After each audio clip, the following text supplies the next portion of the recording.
الشیطان الرجیم بسم اللہ الرحمن الرحیم وَلَقَدْ آتَيْنَا مُوسَى وَهَارُونَ الْفُرْقَانَ وَضِيَاءً وَذِكْرًا لِلْمُتَّقِينَ الَّذِينَ يَخْشَوْنَ رَبَّهُمْ بِالْغَيْبِ وَهُمْ مِنَ السَّاعَةِ مُشْفِقُونَ وَهَذَا ذِكْرٌ مُبَارَكٌ أَنزَلْنَاهُ أَفَأَنْتُمْ لَهُ مُنْكِرُونَ۔ مضمون یہ بیان ہو رہا ہے کہ تورات اور قرآن کریم کی 3 صفات اس آیت میں اللہ پاک نے بیان فرمائی ہیں۔ اصل تو تورات کی یہ صفات ہیں اور یہ تینوں صفات قرآن پاک کی بھی ہیں۔ پہلی صفت فرقان، دوسری صفت ضیاء اور تیسری صفت وذکر للمتقین۔ یہ جو متقین دیندار پرہیزگار لوگ ہیں ان کے لیے اس میں عبرت اور نصیحت کا سامان ہے۔ اس پر ساری تفصیلات بیان ہو چکی ہیں۔ متقین پر بات شروع ہوئی کہ متقین کون لوگ ہیں۔ ان کی 2 صفات جو بنیادی ہیں وہ اللہ پاک نے اس آیت میں بیان فرمائیں۔ الذین یخشون ربہم بالغیب، وہ جو اپنے رب سے بن دیکھے ڈرتے ہیں، وہم من الساعۃ مشفقون، اور قیامت سے بھی ڈرنے والے ہیں، یعنی ان کے دلوں میں خوف خدا اور فکر آخرت موجود ہے۔ ویسے تو متقین کی کل میں نے عرض کیا تھا قرآن کریم کے مختلف مقامات میں مختلف صفات مختلف انداز سے اللہ نے بیان فرمائی ہیں، لیکن اس میں یہ 2 جو صفتیں ہیں نا، یہ بنیادی صفتیں۔ خوف خدا جس کو حاصل ہو جاتا ہے اور آخرت کی فکر جس کو نصیب ہو جاتی ہے، باقی ساری صفات خود بخود پیدا ہوتے چلی جاتی ہیں۔ اس کے اخلاق بھی اعلیٰ اور اس کی جو ہے نا عقائد بھی سب سے اعلیٰ، یہ ساری چیزیں اس میں عاجزی بھی، انکساری بھی، تواضع بھی، یہ ساری چیزیں پیدا ہو جاتی ہیں۔ کل خوف خدا پر تمہیدی بات بیان ہوئی تھی، مختلف باتیں آپ نے اس پر سنی۔ وہ ساری تمہیدی باتیں تھیں کہ پوری جو دینداری تقوی اور پرہیزگاری ہے نا، اس کی جو جڑ اور بنیاد ہے نا وہ خوف خدا ہے۔ جب بندے میں خوف خدا پیدا ہو جاتا ہے تو پھر اس کے لیے پورے دین پر چلنا، فرائض اور واجبات کا اہتمام بھی آسان ہو جاتا ہے، گناہوں سے بچنا بھی آسان ہو جاتا ہے۔ اس کے لیے میں نے عرض کیا تھا کہ اللہ پاک نے پورے قرآن میں جگہ جگہ اپنی ذات کا اور اپنی صفات کا، علم والی صفت، دیکھنے والی صفت، سننے والی صفت، قدرت والی صفت، ان صفات کا اللہ نے جگہ جگہ مختلف انداز سے تعارف کروایا تاکہ لوگوں کے دلوں میں اللہ کی معرفت پیدا ہو اور وہ معرفت پیدا ہو کر کے خوف خدا پیدا ہو۔ آج جو بات اس پر کل بات ہو چکی، آج جو بات عرض کرنی ہے وہ بات، اس کا خلاصہ یہ ہے کہ ایک تو اللہ کی ذات و صفات پر ایمان ہے، اس کے بغیر تو بندہ مسلمان نہیں ہو سکتا۔ اس کو یقین کرنا پڑے گا کہ اللہ کی ذات موجود ہے اور اکیلی ہے، اور اللہ پاک کی ذات جو ہے نا وہ ایسے علم والی ذات ہے کہ اللہ کے علم جیسا کسی کا علم نہیں، اللہ کے دیکھنے جیسا کسی کا دیکھنا نہیں، اللہ کے سننے جیسا کسی کا سننا نہیں، اللہ پاک کی قدرت جیسی کائنات میں کسی کی اور قدرت اور طاقت نہیں۔ اللہ، یہ ساری صفات ماننی پڑے گی، کھانے پینے سے، ان ساری چیزوں سے، نقائص سے، عیوب سے، یہ پاک ہے۔ یہ تو ایمان کا درجہ ہے، اس کے بغیر تو بندہ مسلمان نہیں ہو سکتا۔ لیکن خوف خدا وہ صرف ایمان سے پیدا نہیں ہوتا، اس میں تھوڑی سی ترقی کر کے اس کو اس حد تک پہنچانا مطلوب ہے کہ یہ ہمارے دل اور دماغ پر ہر وقت چھایا ہوا ہو۔ یہ استحضار اور مقام احسان جس کو کہتے ہیں، اب ہمیں جو ایمان والا درجہ حاصل ہے نا، میں گاڑی پہ آ رہا تھا تو میرے سامنے سے ایک ٹرک گزر رہا تھا، اس ٹرک کے پیچھے بعض مرتبہ ٹرکوں کے پیچھے ہوتے وہ جٹ ان پڑھ ہیں لیکن بڑے عجیب جملے لکھے ہوتے ہیں، وہ سارے سنانے کے تو ہے نہیں، کئی دفعہ سنائے بھی ہیں آپ کو اپنے موقع محال کے مطابق۔ ابھی جو سنانا ہے وہ لکھا ہوا تھا کہ یہ ایمان آپ کو گھر سے مسجد تک نہیں لا سکتا تو یہ ایمان آپ کو قبر سے جنت تک کہاں پہنچائے گا۔ اس ایمان کی فکر کرو، یہ جو ایمان کا آپ کے پاس درجہ ہے نا، وہ اتنا کمزور درجہ ہے کہ یہ آپ کو بستر سے اٹھا کر کے اور گھر سے اٹھا کر کے مسجد تک پہنچا نہیں سکتا۔ آپ گھر میں پڑے رہتے ہیں، اذان سنتے ہیں، تو آپ اسی پر بھروسہ کر کے بیٹھے ہوئے ہیں کہ یہ ایمان مجھے قبر سے اٹھائے گا اور سیدھا جنت کے اندر پہنچا کے چھوڑے گا۔ بھائی اس ایمان کی کیا کرو، فکر کرو۔ تو ہمیں جو ایمان والا درجہ حاصل ہے الحمدللہ، اس پر بھی اللہ کا لاکھ لاکھ شکر ہے کہ ہم مسلمانوں کے گھر میں پیدا ہو گئے ہیں اور یہ درجہ بھی ایمان کا ہمیں حاصل ہے۔ اس درجے سے بھی کافر بیچارے کیا ہیں، محروم ہیں، لیکن اس پر بھروسہ کر کے بیٹھے رہنا یہ مناسب نہیں ہے۔ جو مطلوبہ درجہ ہے نا وہ یہ ہے کہ اس ایمانی کیفیت کا ایسا استحضار ہو کہ یہ کیفیت ہمارے دل اور دماغ پر ہر وقت ایسی چھائی رہے کہ ہر وقت آنکھوں کے سامنے یہ نقشہ ہو کہ اللہ کی ذات یہاں موجود ہے اور ہمیں دیکھ رہی ہے، سن رہی ہے، ہمارے سارے کرتوتوں سے وہ واقف ہے۔ یہ جو درجہ ہے نا یہ اصل مطلوب ہے، اور اس کو وہ کہتے ہیں احسان والا مقام، جس کے بارے میں جبریل امین نے سرکار دو عالم صلی اللہ علیہ وسلم سے پہلے ایمان کا سوال کیا، پھر اسلام کا سوال کیا، اور پھر سوال کیا مل احسان یا رسول اللہ، اللہ کے پیغمبر احسان کس چیز کا نام ہے؟ تو آپ نے اس کے جواب میں ارشاد فرمایا ان تعبد اللہ کأنک تراہ، بھئی احسان اس چیز کا نام ہے کہ تو اللہ پاک کی عبادت ایسے کرے گویا کہ تو اللہ کو دیکھ رہا ہے۔ فَإِن لَمْ تَكُنْ تَرَاهُ فَإِنَّهُ يَرَاكَ، اگر تو اللہ کو نہیں دیکھ سکتا تو پھر کم از کم یہ تو ہونا کہ اللہ مجھے کیا کر رہے ہیں، دیکھ رہے ہیں۔ یہ مقام احسان ہے، اور اس کو اثر حاصل کرنا ہے۔ یہ جب کسی کو حاصل ہو جاتا ہے تو پھر اس کے لیے سارے کام آسان ہو جاتے ہیں، اور یہ ویسے کوئی مبالغے والی بات نہیں۔ صحابہ کرام رضوان اللہ آپ کی صحبت میں اللہ نے ایسی برکت رکھی تھی کہ جس سے ایک منٹ بھی آپ کی صحبت نصیب ہو گئی اس کو آنن فانن یہ احسان والا مقام حاصل ہو جاتا تھا۔ ایسا مقام کہ قیامت تک آنے والے سارے اولیاء غوث کتب ابدال مل کر کے اس کی گرد پاک کو بھی نہیں پہنچ سکتے۔ یہ مقام صحابہ کرام کی یہ کیفیت تھی۔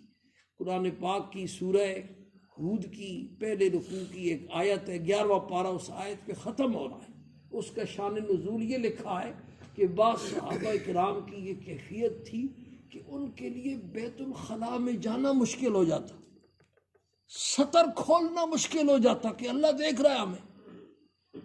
جب سطر کھولتے تو یوں جھک جاتے، اپنے سینوں کو رانوں کے ساتھ گھٹنوں کے ساتھ ملا دیتے کہ کہیں اللہ پاک ہمارا سطر نہ دیکھ لے۔ اس پر پھر اللہ پاک کو تسلی دینی پڑی، آیت اتری الا انہم یسنون صدورہم لیستخفوا منہ، خبردار آگاہ رہو یہ اپنے سینوں کو دورہ کرتے ہیں، لیستخفوا منہ تاکہ اللہ سے چھپ جائے۔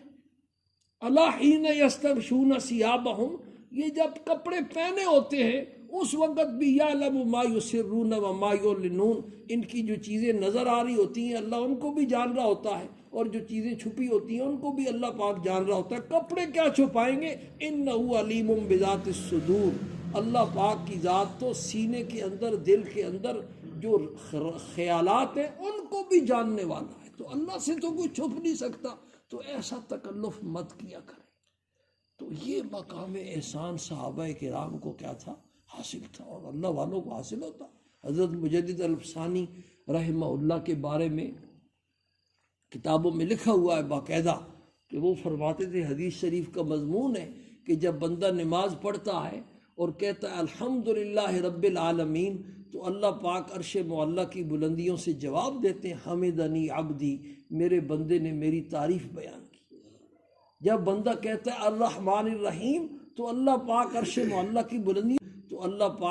معلیٰ کی بلندیوں سے جواب دیتے ہیں حمدنی عبدی، میرے بندے نے میری تعریف بیان کی۔ جب بندہ کہتا ہے الرحمن الرحیم تو اللہ پاک عرش معلیٰ کی بلندیوں سے جواب دیتے ہیں اثنا علی عبدی، میرے بندے نے میری ثنا بیان کی۔ جب بندہ کہتا ہے مالک یوم الدین تو اللہ پاک جواب دیتے ہیں مجدنی عبدی، میرے بندے نے میری بزرگی بیان کی۔ تو حضرت مجدد الفسانی رحمہ اللہ کے بارے میں کتابوں میں لکھا ہے کہ جب میں نماز شروع کرتا ہوں اور الحمدللہ رب العالمین کہتا ہوں تو پھر حمدنی عبدی کی آواز میں اپنے کانوں سے سنتا ہوں، سبحان اللہ۔ اور جب کانوں سے سنتا ہوں تو آگے بڑھتا ہوں، جب کانوں سے نہیں سنتا تو اس کا مطلب یہ ہے کہ کوئی خامی ہے، پھر اس خامی کو دور کرنے کی فکر کرتا ہوں۔ تو اللہ پاک ایسے لوگ پیدا ہوئے۔ تو یہ ہے مقام احسان۔ یہ جو بزرگوں کے پاس جایا جاتا ہے، بزرگوں سے بیعت ہوتے ہیں، ان کے مرید ہوتے ہیں، پھر وہ مجاہدات کراتے ہیں، وہ سارے مجاہدے اس لیے ہیں کہ بندے کو احسان والا مقام نصیب ہو جائے۔ حضرت مولانا الیاس رحمہ اللہ کے والد ماجد جو تھے، حضرت شیخ الحدیث مولانا زکریا رحمہ اللہ جن کی کتاب پڑھی جاتی ہے، ان کے دادا جان تھے، ان کا نام تھا مولانا محمد اسماعیل رحمہ اللہ، بنگلے والی مسجد کے پہلے امام اور خطیب تھے۔ وہ ایک مرتبہ اپنی آخری عمر میں حضرت گنگوئی رحمہ اللہ کے پاس حاضر ہوئے اور حضرت سے جو ہے نا عرض کیا کہ حضرت وہ جو آپ اپنے مریدوں کو سبق دیتے ہیں وہ سبق مجھے بھی دے دیں۔ ویسے کہتے ہیں میرا معمول یہ ہے کہ مسنون اعمال اور مسنون دعائیں اور مسنون وظائف ان کا میں شروع سے پابند ہوں۔ بڑے اللہ والے آدمی تھے، ان کے عجیب و غریب حالات لکھے۔ وہ میوات سے لوگ جا رہے ہوتے نا دہلی، تو وہ لوگوں کو پکڑ پکڑ کر کے لاتے اور ان کو بٹھا کر کے کنویں سے، اس وقت کنویں سے پانی نکالنا بڑا مشکل ہوتا، کنویں سے پانی نکال کے ان کے ہاتھ پاؤں دھلاتے، ان کو پانی پلاتے، ان کو کھلاتے پلاتے۔ پھر کبھی ان سے پوچھتے بھی تم دہلی کیوں جا رہے ہو؟ تو کہتے ہم مزدوری کے لیے جا رہے ہیں۔ تو بھی کتنی مزدوری ملے گی؟ اتنی مزدوری ملے گی۔ اس وقت پیسوں کے حساب سے پیسے، 2 پیسے 1 پیسہ، تو اگر وہ مزدوری تمہیں یہاں مل جائے تو وہ کہتے سبحان اللہ۔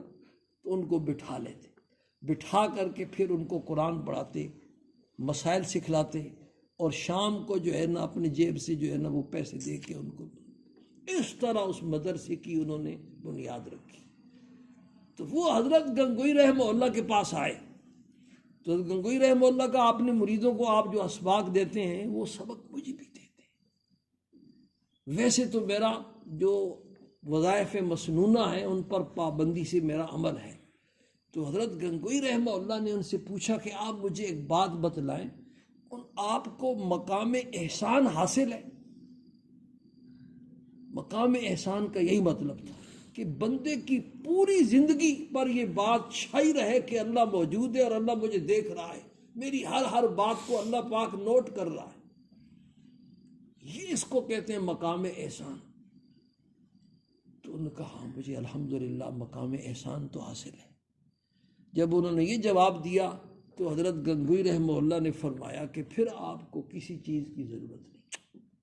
جب آپ کو مقام احسان حاصل ہے تو پھر وہ سبق دینے کا مطلب ہے جو قرآن پڑھا ہوا ہے اس کو نورانی قاعدہ پڑھانا، تو جو قرآن پڑھا ہوا ہے اس کا نورانی قاعدہ پڑھنا بیکار ہے، آپ کو سب کچھ پہلے سے آتا ہے۔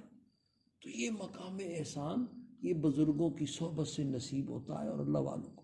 حاجی امداد اللہ مہاجر مکی رحمہ اللہ کا حال یہ تھا کہ وہ جب بھی لیٹتے تھے تو پاؤں سکیڑ کر کے لیٹتے تھے۔ تو ان کا ایک خادم تھا بے تکلف، اس نے عرض کیا کہ حضرت آپ جب بھی لیٹتے ہیں رات بھر کے تھکے ہوئے، دن بھر کے تھکے ہوئے، اور پاؤں سکیڑ لیتے ہیں، تو اس طرح پھر آپ کو آرام کیسے ملتا ہے؟ تو حضرت نے اپنی اس ہندوستانی زبان میں جواب دیا کہ ارے باولے، اپنے محبوب کے سامنے بھی کوئی پاؤں پھیلاتا ہے؟ یہ کیفیت، اصل یہ کیفیت ہے۔ اس کیفیت کو پیدا کرنے کی کیا ہے ضرورت ہے، اور یہ کیفیت جو ہے نا 1400 سالہ تجربہ تاریخ یہ سارے اس بات پر گواہ ہیں کہ یہ اللہ والوں کی صحبت کے بغیر، ان کی جوتیاں سیدھے کیے بغیر، ان سے اپنا علاج کرائے بغیر یہ کیفیت نصیب نہیں ہوتی۔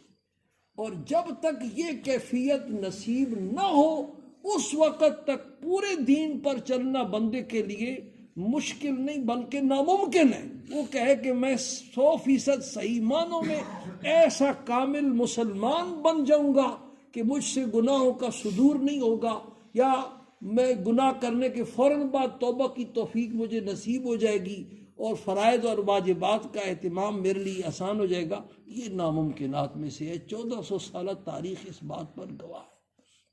ان کی جوتیاں، اور اس کا تعلق صرف نماز کے ساتھ نہیں ہے۔ عام لوگ اس غلط فہمی میں مبتلا ہوتے ہیں کہ یہ جو احسان والا مقام ہے نا، اس کے مطابق بندہ نماز پڑھ لے، نماز ایسی پڑھے خشوع اور خضوع کے ساتھ کہ اللہ پاک مجھے دیکھ رہے ہیں، میں اللہ کو دیکھ رہا ہوں۔ یہ بات صحیح ہے کہ نماز میں لیکن اس کا تعلق انسان کی پوری زندگی کے ساتھ ہے۔ پوری زندگی میں جتنے کام، جب بھی جس وقت رات ہو یا دن ہو، خلوت ہو یا جلوت ہو، شہر ہو یا جنگل ہو، جہاں بھی ہو، اس وقت یہ کیفیت نصیب ہو بندے۔ حضرت ڈاکٹر عبدالرحیم صاحب عارفی رحمہ اللہ، جن کی کتاب ہم فجر کی نماز کے بعد پڑھتے ہیں نا، اسوہ رسول اکرم، یہ ان کی لکھی ہوئی ہے۔ ان کا ایک مرید تھا، اس نے حضرت کو خط لکھا کہ حضرت الحمدللہ مجھے نماز میں احسان والا مقام نصیب ہو گیا۔ جب میں نماز پڑھتا ہوں تو یہ کیفیت ہوتی ہے میری۔ حضرت نے جواب میں اس کو، اس وقت خط لکھتے تھے، آج کل ٹیلی فون کرتے ہیں، تو خط میں جواب لکھا حضرت نے کہ مبارک ہو، لیکن یہ بتلاؤ کہ جب گھر میں بیوی بچوں کے پاس ہوتے ہو اس وقت بھی یہ احسان والا مقام حاصل ہوتا ہے، یا جب دفتر میں ہوتے ہو تو اس وقت بھی یہ مقام احسان والا ہوتا ہے، یا بازار میں خریداری کر رہے ہوتے ہو، چکر لگا رہے ہوتے ہو، اس وقت بھی یہ مقام حاصل ہوتا ہے۔ یعنی حضرت کے جواب کا مقصود یہ تھا کہ اس کا تعلق صرف بندے کی نماز کے ساتھ نہیں ہے، بندے کی زندگی کے ہر کام کے ساتھ ہے، کہ یہ استحضار اور یہ کیفیت دل دماغ پر ایسی چھائی ہوئی ہو کہ قدم اٹھائے تو دیکھے اللہ پاک مجھے دیکھ رہے ہیں، ایسا نہ ہو کہ میں کسی غلط طرف جا رہا ہوں۔ نگاہ اٹھائے تو میری نگاہ بھٹک نہ جائے، میرے کان بھٹک نہ جائے، میری زبان بھٹک نہ جائے۔ حضرت عبداللہ ابن عمر رضی اللہ تعالی عنہما کا یہ واقعہ کئی مرتبہ بیان میں آیا ہے کہ وہ مدینہ منورہ سے باہر نکلے تو ایک چرواہا بکریاں چرا رہا تھا، تو اس کا امتحان لینے کا دل میں خیال آ گیا، تو اس سے پوچھا کہ یہ بکریاں کس کی ہیں، اور سارا تعارف کروا کر کے کہا کہ ہمیں ایک بکری چاہیے، یہ بہت سارے بندے میرے ساتھ ہیں، اگر تم ایک بکری ہمیں دے دو اور پیسے لے لو تو ہمارا کام بن جائے گا۔ تو وہ کہنے لگا کہ حضرت یہ بکریاں تو میری نہیں ہیں، میں تو صرف غلام ہوں اور چرواہا ہوں، یہ بکریاں تو میرے فلاں مالک کی ہیں، میں تو میں ان کو بیچ نہیں سکتا ہوں۔ تو حضرت نے فرمایا کہ اللہ کے بندے، اتنا سارا بڑا ریوڑ ہے، اگر ان میں سے ایک بکری تو ہمیں دے دے گا تو شام کو مالک جب اس کو پہلے تو پتہ ہی نہیں چلے گا، اتنی کون بکریوں کی حاضری تو نہیں ہوتی، رجسٹر تو ہے نہیں، اور اگر پتہ چل بھی گیا، اس نے پوچھ بھی لیا تو کہنا یہاں بھیڑیے بہت زیادہ ہیں، بھیڑیا اٹھا کے لے گیا تھا۔ بس جب حضرت نے یہ فرمایا تو فوراً وہ چرواہا کہنے لگا فَأَيْنَ اللَّهُ، مالک کو تو میں یہ جواب دوں گا لیکن اللہ پاک کہاں چلا گیا، اس کو کیا جواب دوں۔ حضرت عبداللہ ابن عمر اس کے اس جواب کو ایسے مزے کے ساتھ بار بار دہراتے تھے، کہتے فَأَيْنَ اللَّهُ فَأَيْنَ اللَّهُ، اللہ کہاں چلا گیا۔ پھر مدینہ منورہ گئے اور اس کے مالک کو تلاش کر کے اس غلام کو بھی خریدا، وہ بکریوں کا ریوڑ بھی خریدا، غلام کو آزاد کر کے اس انعام کے طور پر بکریوں کا ریوڑ اس کو دے دیا۔ سبحان اللہ، سبحان اللہ۔ تو یہ جو کیفیت ہے نا، ہمارا ایمان تو بھائی پھس پھسا ہے، ہم صبح و شام اللہ پاک کی نافرمانیاں دیکھتے ہیں اور کبھی اس پر ہمارا دل کڑتا نہیں ہے، کبھی دل اداس نہیں ہوتا، دل پریشان نہیں ہوتا، بے چین نہیں ہوتا۔